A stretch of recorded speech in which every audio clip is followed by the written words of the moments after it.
Adaptation in plants of snowy region. What way are sloping branches useful to plants in snowy regions? बघा, ज्या बर्फ ज्या ठिकाणी पडतोय अशा ठिकाणचे ज्या वनस्पती आहेत त्यांच्या फांद्या ह्या उतरत्या का असतात, तर त्यांचा त्याला काय फायदा होत असेल त्यांनी या ठिकाणी विचारलेलं आहे. Plants of snowy region mainly include conifers like deodar and pine. देवदार आणि पाईन यासारखी झाडे तुम्हाला या स्नोवी रिजनमध्ये सापडतील. यांची पानं ही सुईसारखी टोकदार असतात. These trees are conical in shape due to their sloping branches. बघा यांचा शेप कसा असतो, कोनिकल असतो, म्हणजे एखाद्या कोन सारखा हा शेप तुम्हाला या ठिकाणी दिसेल. The heavy snowfall and extreme cold in these regions, their conical shape prevents the snow accumulating on the tree and the thick bark helps the tree to withstand the cold. बर्फ तिथं कायम पडत असतो, तो त्या फांद्यावर जमा होऊ नये, तो घसरून खाली पडून जावा यासाठी त्यांचा आकार असा दिलेला असतो. किती जोरात बर्फ जरी पडला तरी त्या ठिकाणी सहजासहजी जगतात. Adaptations in plants of forest region. जंगलामध्ये सापडलेल्या वनस्पतीमध्ये कोणत्या प्रकारचे ॲडॅप्टेशन आपल्याला दिसतं ते आपल्याला या ठिकाणी आता बघायचं आहे. Variety of plants, trees, shrubs and herbs are found in the forest. बघा जंगलामध्ये तुम्हाला आता वेगवेगळ्या प्रकारचे प्लांट्स दिसतील. काही मोठे वृक्ष असतील, बरोबर, काही झुडपांसारखे असतील, तर काही गवतासारख्या तुम्हाला दिसतील. These plants compete amongst themselves for sunlight. या ज्या प्लांट्स आहेत या काय करतात, स्पर्धा करतात एकमेकाशी. कशासाठी, तर त्यांना सनलाईट मिळावा. Hence trees grow tall to get sunlight and climbers and vines grow to great height with the support of trees. जंगलात सूर्यप्रकाश मिळवण्यासाठी काय होतं, ही झाडं उंच वाढतात आणि त्यांचाच आधार घेऊन वेली पण काय spring like tendrils on the stems of some climbers is an example of adaptation. बघा त्या वेलीवर स्प्रिंग सारखं एक स्ट्रक्चर असतं बघा, त्याचा उपयोग करून ते काय करतात, या झाडांचा आधार घेतात आणि उंच जातात. आता पुढे जाऊया. Adaptation in the grassland plants. गवताचं प्रमाण ज्या ठिकाणी भरपूर आहे अशा ठिकाणी ॲडॅप्टेशन कशा प्रकारे होतं ते आपल्याला आता बघायचं आहे. Diverse type of bushes and grasses are founded in grassland. वेगवेगळ्या प्रकारची गवतं, झुडपं आपल्याला या ठिकाणी सापडतील. Fibrous roots of grasses prevent soil erosion. आता जे गवताचं जे मुळं आहेत त्यांच्यामुळे काय होतं, जमिनीची धूप होत नाही. Forest in the equatorial region are dense. Equatorial region आहे, तुम्ही जिओग्राफीमध्ये बघितलेलं आहे, त्याच्यामधले जे जंगलं आहेत ते कसे असतात, दाट असतात शकतात. Animals like tigers, elephants and deer can remain hidden in the grasses. गवताचा आकार खूप मोठा असल्यामुळं किंवा झाडांचं प्रमाण भरपूर असल्यामुळं तिथले प्राणी सहजासहजी लपू शकतात.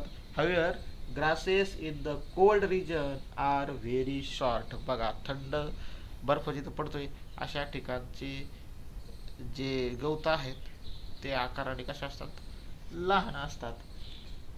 Animals like the rabbit are found in such grasses. मग अशा छोट्या ज्या ठिकाणी गवताचा आकार कमी असतो अशा ठिकाणी ससा यासारखे प्राणी तुम्हाला त्या ठिकाणी सापडू शकतात.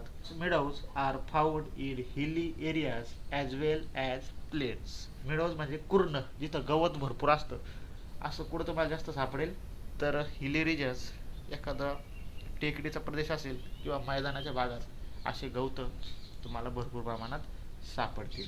इक्वेटोरियल रिजनमध्ये भरपूर म्हणजे आपल्या उंचीपेक्षाही जास्त उंचीचे गवत तुम्हाला त्या ठिकाणी सापडतील. त्या मोठ्या आकाराच्या गवतामध्ये जे जंगलातले प्राणी आहेत, हत्तीसारखे प्राणीसुद्धा त्या गवतात लपू शकतात. म्हणजे इतक्या मोठ्या उंच प्रमाणात गवत असतात. आणि जे थंड प्रदेश आहेत जिथं बर्फ पडतो अशा ठिकाणी तुम्हाला सशासारखे छोटेसे प्राणी त्या ठिकाणी सापडतील. डोंगर उतारावर, पठारावर, टेकडीवर हे गवताची कुरणं, जिथं गवत जास्त प्रमाणात आहे अशी जागा तुम्हाला सापडेल. आता बघा पुढं एक observe and note down the adaptation in parts of plants like potato, groundnuts, yam, water hyacinth, aloe, acacia, carrot, onion, beet, bitter gourd and other plants in your surrounding. बघा त्यांनी काय सांगितलंय, बटाटा, भुईमूग, कोरफड, बाभूळ, गाजर, कांदा, कारले, वेली यासारख्या तुमच्या आजूबाजूला ज्या सापडतात त्यांच्यामध्ये त्यांचं निरीक्षण करा. त्यांच्यामध्ये काय काय बदल तुम्हाला दिसत आहेत याची नोंद करायला त्यांनी आपल्याला सांगितलेलं आहे. Adaptation for the injection of food in plants. आता इंजेक्शन म्हणजे अन्न मिळवण्यासाठी वनस्पतींनी स्वतःमध्ये काही बदल करून घेतलेले आहेत ते आता आपण या ठिकाणी बघू. तर चला, most of the plants are anchored in the ground and are autotrophic. However, plants like dodder, cascuda are parasite. The plant's body of dodder consists of yellow wire-like stem. It is leafless and cannot perform photosynthesis. However, it has posterior sucking roots for absorbing nutrients from the host plant. These roots penetrates up to the conducting vessels of the host plant to absorb water and food. बघा तर काही वनस्पती आहेत यांची मुळं ही जमिनीत खोलवर रोवलेली असतात आणि ती ऑटोट्रॉपिक असतात, म्हणजे स्वतःच अन्न स्वतः तयार करू शकतात. त्याच्यानंतर डॉडर डॉडर म्हणजे त्याला अमरवेल म्हणतो मराठीत आपण, यासारख्या वनस्पती आहेत. यांची जी मुळं जी आहेत ही दुसऱ्या वनस्पतींच्या खोडामध्ये रोवलेले असतात.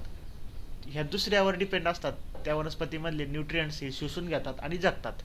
मग डॉडर ट्री जे आहे त्याच्याबद्दल थोडी माहिती या ठिकाणी दिलेली आहे.